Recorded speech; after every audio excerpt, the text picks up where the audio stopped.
जय श्री हरि विष्णु, राधे राधे।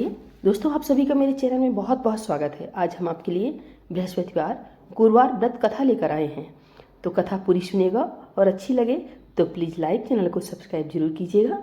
भारतवर्ष में एक राजा राज करता था। वह बड़ा प्रतापी और दानी था। वह नित्य गरीबों और ब्राह्मणों की सहायता करता था। यह बात उसकी रानी को अच्छी नहीं लगती थी। वह न ही गरीबों को दान देती थी और न ही भगवान का पूजन करती थी, और राजा को भी दान देने से मना किया करती थी। एक दिन राजा शिकार खेलने वन को गए हुए थे, तो रानी महल में अकेली थी।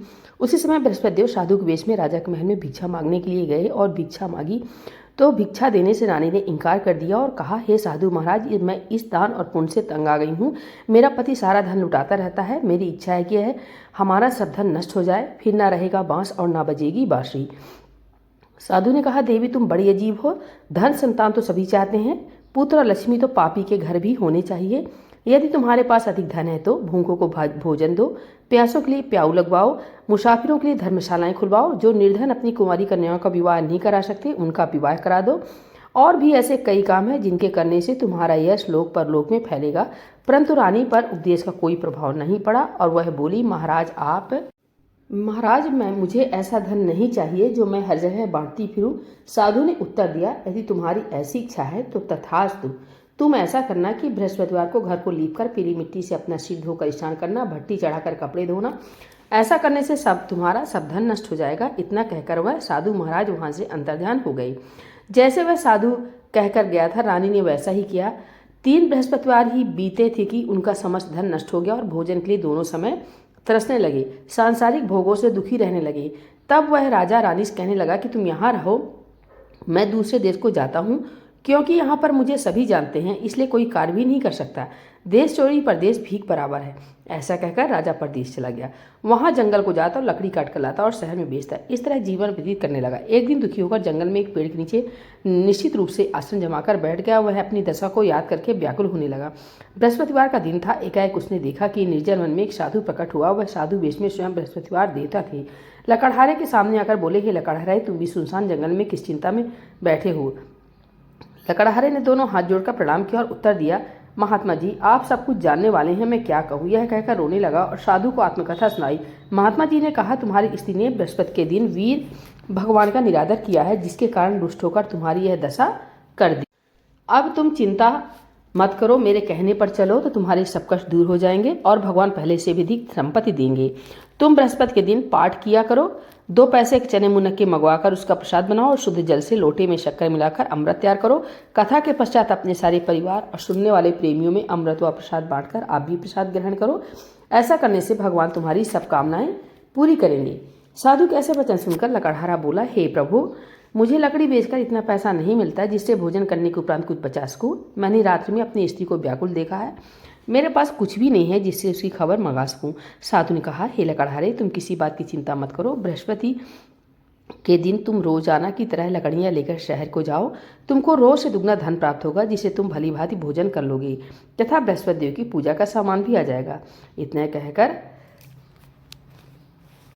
राजा ने कहा, साधु महाराज, मुझे कथा भी नहीं आती, मैं कौन सी कथा कहूँगी। साधु महाराज ने कहा, प्राचीन काल में एक ब्राह्मण था। वह बहुत निर्धन था। उसके कोई संतान नहीं थी। उसकी स्त्री बहुत मलिनता के साथ रहती थी। वह स्नान नहीं करती थी और न ही किसी देवता का पूजन करती थी। इससे ब्राह्मण देवता बड़े दुखी थे। बेचारे बहुत कुछ कहते थे, किंतु उसका कोई परिणाम नहीं निकलता था। भगवान की कृपा से ब्राह्मण की स्त्री की कन्या रूपी रत्न पैदा हुआ। कन्या बड़ी होने पर प्रातः स्नान करके विष्णु भगवान का जाप हुआ, बृहस्पतिवार का व्रत करने लगी। अपने पूजन पाठ को समाप्त करके स्कूल जाती तो वह अपनी मुट्ठी में जौ भरकर ले जाती और पाठशाला के मार्ग में डालती जाती। तब ये जौ सड़क हो जाते और लौटते समय उनको बीनकर घर को ले आती थी। एक दिन वह बालिका सूप में सोने के जौ को फटक कर साफ कर रही थी कि उसकी पिता ने देख लिया और कहा, हे बेटी, सोने के जौ को फटकने के लिए सोने का सूप होना चाहिए। दूसरे दिन बृहस्पतिवार था। इस कन्या ने व्रत रखा और बृहस्पति देव से प्रार्थना करके कहा, मैंने आपकी पूजा सच्चे मन से की हो तो मेरे लिए सोने का सूप दे दो। बृहस्पति देव ने उसकी प्रार्थना स्वीकार कर ली। रोजाना वह कन्या जौ फैलाती हुई जाने लगी। जब लौटकर जौ बीन रही थी तो बृहस्पति देव की कृपा से सोने का सूप मिला। उसे वह घर ले आई और उसे जौ साफ करने लगी, परंतु उसकी माँ का वही ढंग रहा। एक दिन की बात है, कन्या सोने के सूप में जौ साफ कर रही थी कि उस समय उस शहर का राजपूत वहां होकर निकला। इस कन्या के रूप और कार्य को देखकर मोहित हो गया था तथा अपने घर आकर भोजन तथा जल त्याग कर उदास होकर लेट गया। राजा को जब इस बात का पता लगा तो अपने प्रधानमंत्री के साथ उसके पास गए और बोले, हे बेटा, तुम्हें किस बात का कष्ट है? किसी ने अपमान किया है अथवा और कोई कारण हो सो कहो, मैं वही कार्य करूंगा जिससे तुम्हें प्रसन्नता हो। अपने पिता की राजकुमार ने बातें सुनी तो वह बोला, मुझे आपकी कृपा से किसी बात का दुख नहीं है, किसी ने मेरा अपमान नहीं किया है, परंतु मैं उस लड़की से विवाह करना चाहता हूँ जो सोने के सूप में जौ साफ कर रही थी। यह सुनकर राजा आश्चर्य में पड़ा और बोला, हे बेटा, इस तरह की कन्या का पता तुम ही लगाओ, मैं उसके साथ तेरा विवाह अवश्य करवा दूंगा। राजकुमार ने उस लड़की के घर का पता बतलाया। तब मंत्री उस लड़की के घर गए और ब्राह्मण देवता को सभी हाल बतलाया। ब्राह्मण देवता राजकुमार के साथ विवाह अपनी कन्या का विवाह करने के लिए तैयार हो गए तथा विधि विधान के अनुसार ब्राह्मण की कन्या का विवाह राजकुमार के साथ हो गया।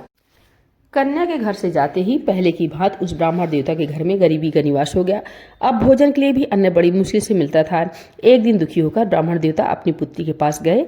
बेटी ने पिता की दुखी अवस्था को देखा और अपनी माँ का हाल पूछा। तब ब्राह्मण ने सभी हाल कहा। कन्या ने बहुत से धन देकर अपने पिता को विदा कर दिया। इस तरह ब्राह्मण का कुछ समय सुखपूर्वक व्यतीत हुआ। कुछ दिन बाद फिर वही हाल हो गया।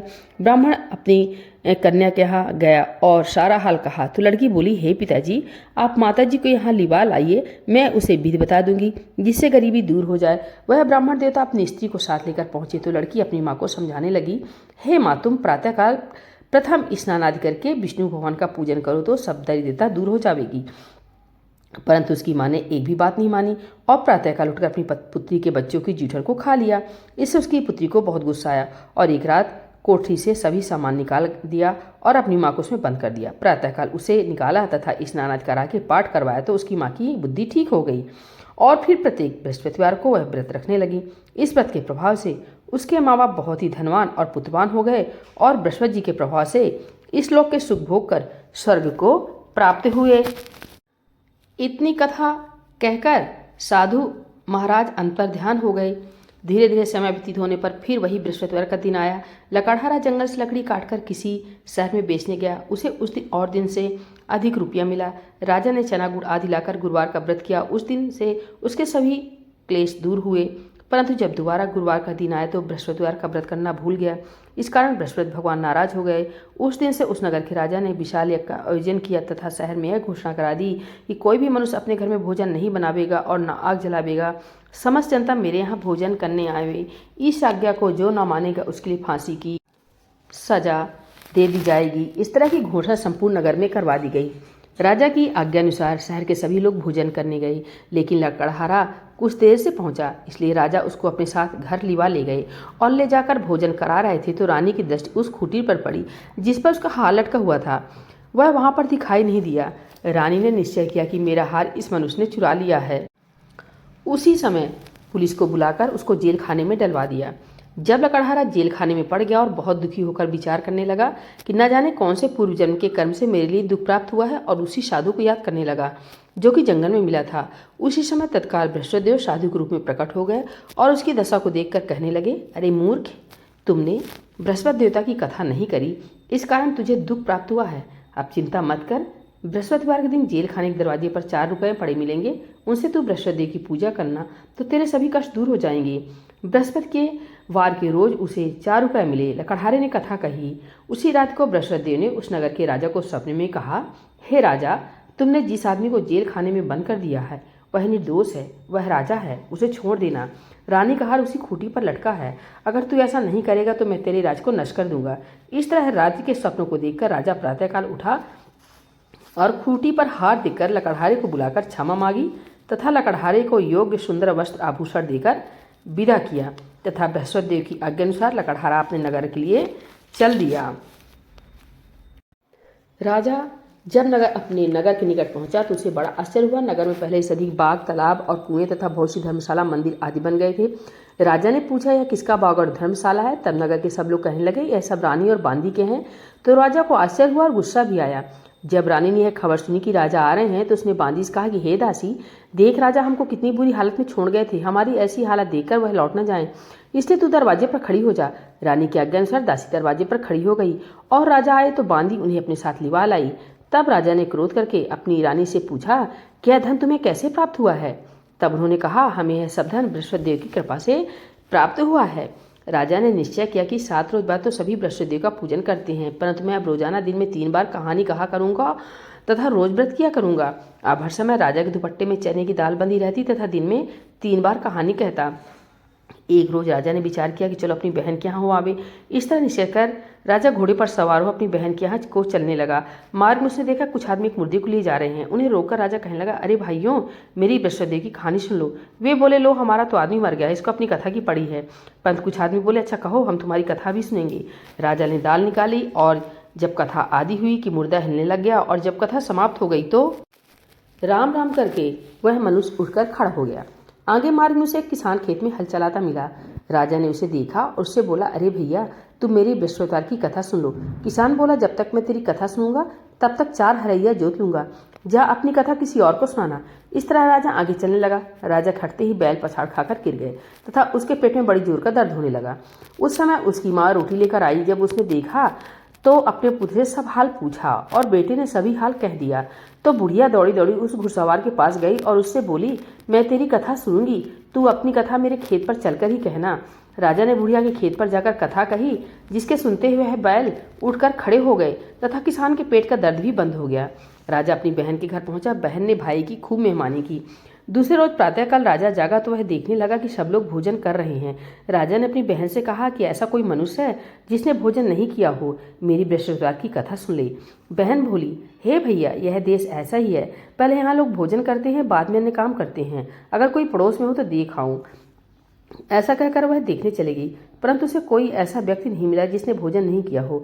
अतः वह एक कुम्हार के घर गई, जिसका लड़का बीमार था। उसे मालूम है कि उनके यहाँ 3 रोज से किसी ने भोजन नहीं किया है।